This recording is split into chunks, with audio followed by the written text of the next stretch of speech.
नमस्कार। मैं आचार्य सरिता मिश्रा आपके अपने ज्योतिष और आध्यात्म के चैनल वैदिक ज्योतिष शिक्षण संस्थान में आप सभी दर्शकों का हार्दिक अभिनंदन करती हूँ। सबसे पहले आप सभी को नवरात्रि की मेरी तरफ से ढेर सारी शुभकामना।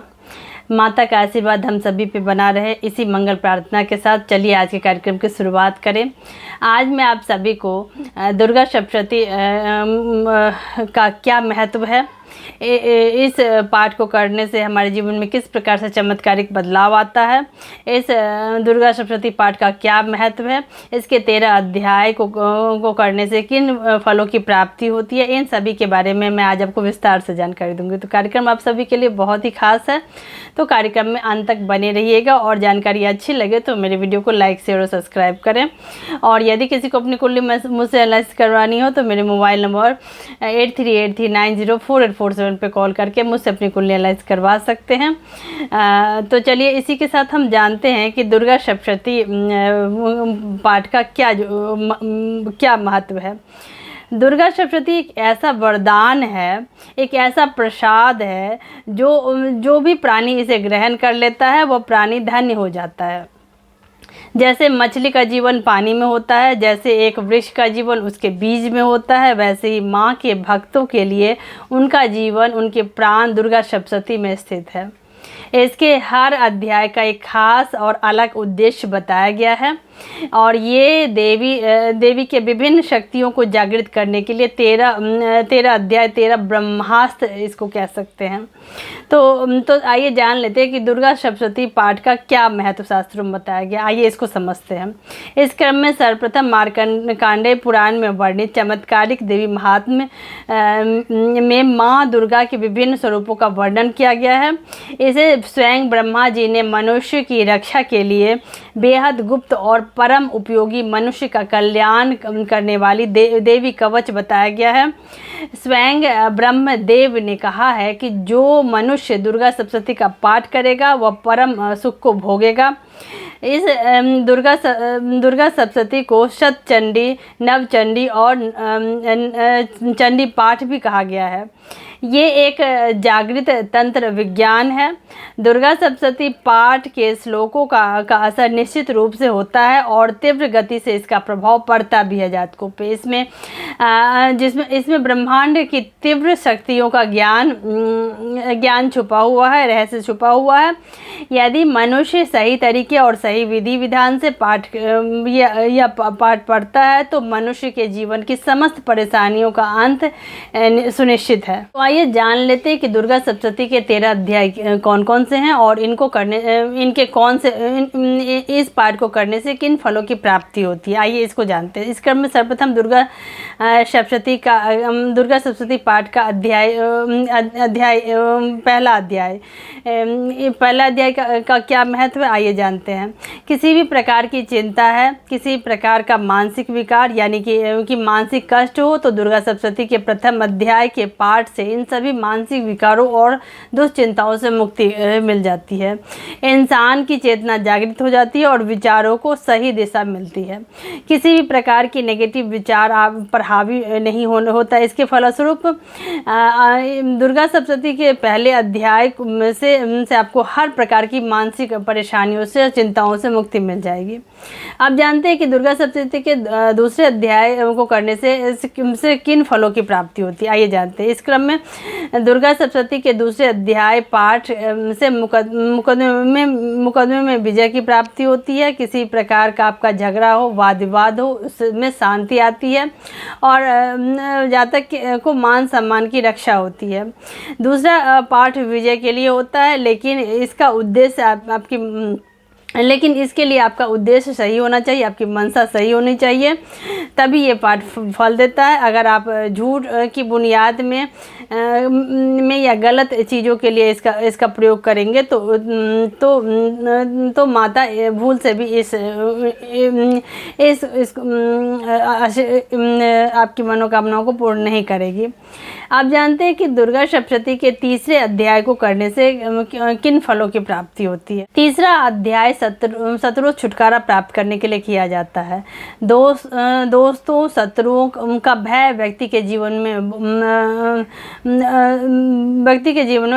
बहुत ही पीड़ा देने का कारण बन जाता है, क्योंकि भयग्रस्त व्यक्ति चाहे कितना भी सुख सुविधा में क्यों न जी रहा हो, कभी भी सुखी नहीं रह सकता। इसलिए इस अध्याय का पाठ करने से आंतरिक और बाहरिक दोनों प्रकार का भय नष्ट हो जाता है।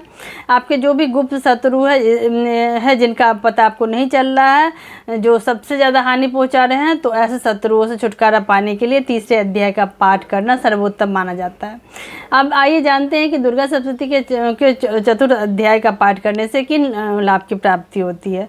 दुर्गा सप्तशती का चौथा अध्याय माँ की शक्ति प्राप्त करने के लिए और उनकी शक्ति और उनकी ऊर्जा को प्राप्त करने के लिए और उनके दर्शनों के लिए सर्वोत्तम माना जाता है। वैसे तो इस ग्रंथ में हर अध्याय के हर शब्द में माँ की ऊर्जा निहित है, फिर भी माँ की निष्काम भक्ति महसूस करने के लिए और दर्शकों के लिए यह अध्याय अत्यंत ही सर्वश्रेष्ठ माना गया है। दुर्गा सप्तशती के 5वें अध्याय को करने से किन लाभ की प्राप्ति होती है, आइए जानें। 5वां अध्याय के प्रभाव से हर प्रकार के भय का नाश होता है, चाहे वो भूत प्रेत की बाधा या फिर बुरे स्वप्न परेशानी कर रहा हो या व्यक्ति हर जगह से परेशान हो, तो 5वें अध्याय का पाठ करने से इन सभी चीज़ों से मुक्ति मिल जाती है। दुर्गा सप्तशती के 6ठे अध्याय का पाठ करने से किन लाभ की प्राप्ति होती है, आइए जानते हैं।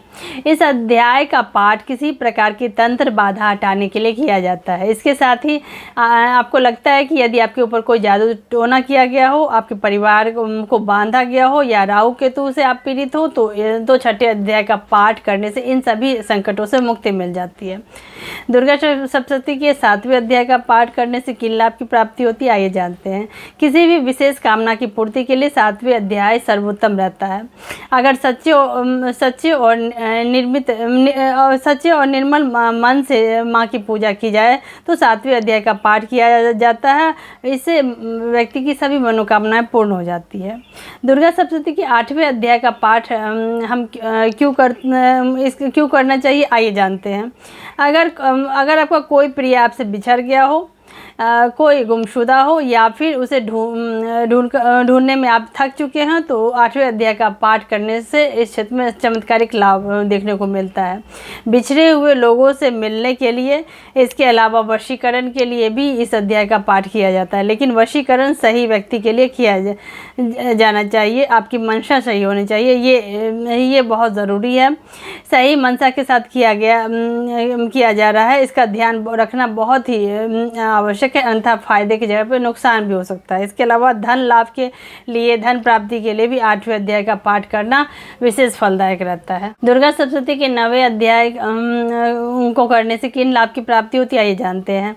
9वां अध्याय का पाठ संतान के लिए किया जाता है। पुत्र प्राप्ति के लिए या संतान से संबंधित किसी परेशानी के निवारण के लिए दुर्गा सप्तशती के 9वें अध्याय का पाठ किया जाता है। इसके अलावा संतान की उन्नति प्रगति के लिए भी और किसी प्रकार से खोई अमूल्य वस्तु की प्राप्ति के लिए भी 9वें अध्याय का पाठ करना विशेष फलदायक रहता है। ये हर प्रकार की मनोकामनाओं की पूर्ति में सहायक होता है।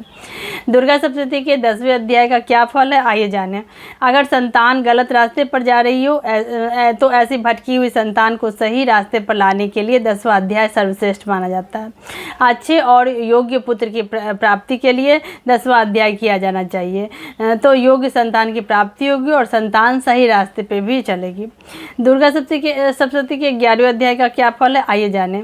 अगर आपके व्यापार में हानि हो रही है, पैसों का आना रुक गया है, किसी प्रकार की धन की हानि हो रही है, तो 11वें अध्याय का पाठ करने से आप सबको आर्थिक तंगी से मुक्ति मिल जाएगी और घर में सुख शांति का वास होगा। सप्तशती के 12वें अध्याय का पाठ करने से किन लाभ की प्राप्ति होती है, आइए जानें।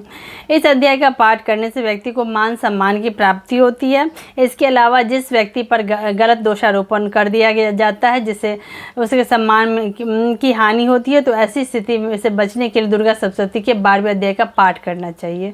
रोगों से मुक्ति के लिए 12वें अध्याय का पाठ करना असीम लाभकारी माना जाता है। कोई भी रोग जिससे आप बहुत सालों से दुखी हों और डॉक्टर की दवाइयाँ खा के तंग आ चुके हैं, उसका असर नहीं हो रहा, तो 12वें अध्याय का पाठ करना विशेष फलदायक रहता है। दुर्गा सप्तशती के 13वें अध्याय का पाठ करने से किस लाभ की प्राप्ति होती है, आइए जानें। 13वें अध्याय का पाठ माँ भगवती की भक्ति प्रदान करता है। किसी भी साधना के बाद माँ की पूर्ण भक्ति के लिए इस अध्याय का पाठ करना विशेष फलदायक रहता है।